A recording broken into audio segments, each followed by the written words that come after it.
खाने की। स्वदेशी में क्या क्या है? महिलाएं घर की डॉक्टर भी हैं, जो अपनी बागवानी से अपने औषधियों को उगाती है और वहाँ से रसोई में ले आती है। सबसे बड़ा स्वास्थ्य का कारण आज जो हम बाहर खाने लगे हैं, बाहर का भोजन उपयोग में करते हैं, हम पिज़्ज़ा बर्गर और दुनिया भर के नाश्ता पास्ता जो भी खाना भोजन करने लगे हैं, उनका स्वास्थ्य बिगड़ता। आज भी हमारे परिवार में, मेरे घर तो मैंने देखा, एक धोती में बैठ के, जमीन पर बैठ के भोजन करना होता है। हम सब बेटियां बड़ी स्वच्छता के साथ भोजन बनाते हैं। और अभी कोरोना में देखा होगा स्वच्छता का कितना बड़ा संदेश आया है, जो हर घर के लिए उपयोगी है। मैं तो बहुत खुश हुई कोरोना के समय स्वच्छता को देख करके। हर माँ खुश हुई होगी कि हम हाथ धो के ही अंदर जाना है, पैर धो के। आप देखते हैं ऋषि मुनियों के आश्रम में भगवान राम, जो सीरियलों में भी देखे होंगे, जब सब जाते हैं तो पहले उनको अर्घ्य दिया जाता है, जल दिया जाता है, आसन दिया जाता है बैठने के लिए, फिर उनको भोजन के लिए दिया जाता है। और जहाँ स्वच्छता है वहीं स्वास्थ्य ठीक रहेगा। जब हमारा 100%, आज 50% महिलाएं एनीमिक हैं, हीमोग्लोबिन की कमी है। सारी बेटियों को अभी चेक कराया जाए तो सबके अंदर हीमोग्लोबिन की कमी है। क्यों? उनके रहन सहन की, भोजन की, स्वास्थ्य की चिंता नहीं हो रही है। हमारे मन में जो आ रहा है वैसा ही हम भोजन करते हैं। आज भारत के अंदर जो मोटे अनाजों को भोजन में प्रयोग करने के लिए जो हमारा छूट रहा था, वैदिक काल में तो था, मध्यकाल में भी था, हम लोगों ने भी मोटे अनाज बचपन में खाए हैं, तो उसको फिर से भारत के अंदर लागू हो रहा है। जैसे ज्वार, बाजरा, मक्का, कुट्टू, सावा, शुगर में भी, डायबिटीज में, आपके हार्ट पेशेंट के लिए ज़्यादा उपयोगी हो रहे हैं मोटे अनाज, जिसको हम अपनाएं, प्रयोग में लाएं, अपनी रसोई में लेके आएं। हींग, जीरा, मेथी, अजवाइन, ये सब जो हमारे डॉक्टर हैं, रसोई के डॉक्टर हैं, इन सभी माओं को यूज करना चाहिए अपने घर में। हम दौड़ के पहले डॉक्टर के पास जाते हैं, हम दवाई लेने जाते हैं। स्वास्थ्य की दृष्टि से पहनावा हमारा कैसा होना चाहिए? भारतीय परंपरा के अनुकूल होना चाहिए, कि जैसी हमारी परंपरा है उसके अनुकूल हम अपने तन को, कभी भी समाज के अंदर खुले तन को लेके नहीं जाना चाहिए। हमारे मन को संतुष्टि रहे ऐसा कपड़ा पहन के जाए, ऐसा हमारा वेशभूषा होना चाहिए। और भाषा भी ऐसी होनी चाहिए। हम 4 बहनें, आपके यहाँ की जो भाषा है, मलयाली भाषा है, डोगरी भाषा है, जो आपकी हिमाचली भाषा है, इस भाषा में हम बातचीत करें। अपनी भाषा को ना भूलें, अपने गीतों को ना भूलें।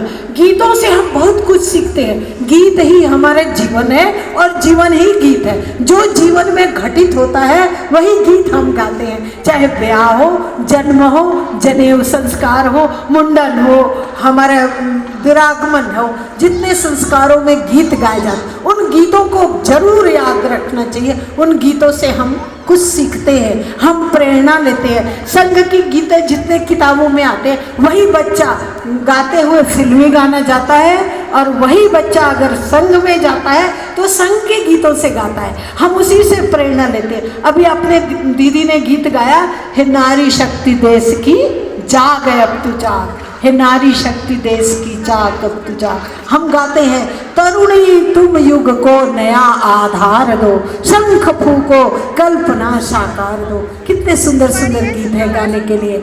हमें शपथ लेना तो सरल है, पर निभाना ही कठिन है। साधना का पथ कठिन है। तन समर्पित, मन समर्पित, और यह जीवन समर्पित। हम गाते हैं, देश हमें देता है सब कुछ, हम भी तो कुछ देना सीखें। पेड़ों से हम सीखते हैं, नदियों से सीखते हैं, प्रकृति से सीखते हैं। और इस प्रदेश में तो प्रकृति की भरमार है। आप सब प्रकृति पूजक हैं, आप पर्यावरण के संरक्षक हैं, इसके लिए बहुत बहुत प्रणाम है। हमारा भोजन, भाषा, वेशभूषा, रहन सहन, और एक चीज़ और मैं बोलूँगी, स्वदेशी का बोलूँगी, जिस पर अपने देश की वस्तुएं जो भी हैं उस पर हम गर्व करें, उस पर हम हावी हों। 50 पैसे का ₹2 का आलू लेकर के 50 रुपए की चिप्स बेची जाती है और नाम उस पर विदेशी छप जाता है। वो ₹2 का चिप्स हम सब भी बना सकते हैं, उसको हम 10 रुपए में बेच सकते हैं, 8 रुपए का फ़ायदा होता है। ये हमारा स्वदेशी है। एक छोटा सा उदाहरण है, हमारे हस्त निर्मित हम स्वेटर बनाते हैं, हम कपड़े सिलते हैं, हम काम करते हैं, हम दुकानें लगाते हैं। हमारे मक्के का व्यापार सबसे ज़्यादा भारतवर्ष में जो विदेशों को निर्यात हो रहा है, हम देख रहे हैं, जिसको हम आज कारण बोलते हैं ना, हर घर में आने वाला कारण बोलते हैं। ये एक स्वदेशी का उदाहरण है हमारे अंदर। एक हम जैसे किसी भगवानों का जन्मदिन मनाते हैं तो क्या कहते हैं, भाद्रपद कृष्ण पक्ष अष्टमी भगवान कृष्ण का जन्म है, जो हम हिंदी महीने के नाम से जाने जाते हैं। आज हिंदी महीने हम महिलाएं भी भूल रहे हैं, हम तिथियां भी भूल रहे हैं। हमारी शादी हुई ज्येष्ठ कृष्ण एकादशी, ऐसा कहते हैं। तो अगर हम ज्येष्ठ कृष्ण एकादशी लेते हैं तो कहते हैं ज्येष्ठ का महीना था, चंद्रमा कम था, और जब शुक्ल पक्ष आता है तो चंद्रमा बढ़ता हुआ दिखाई देता है। जितने महापुरुषों का जन्मदिन हुआ है, भगवान राम का जन्म रामनवमी के दिन हुआ है, चैत्र शुक्ल पक्ष नवमी बोलते हैं। भगवान कृष्ण का भाद्रपद कृष्ण अष्टमी बोला जाता है। भगवान बुद्ध का जन्म बुद्ध पूर्णिमा बैसाख मास की पूर्णमासी को कहा जाता है।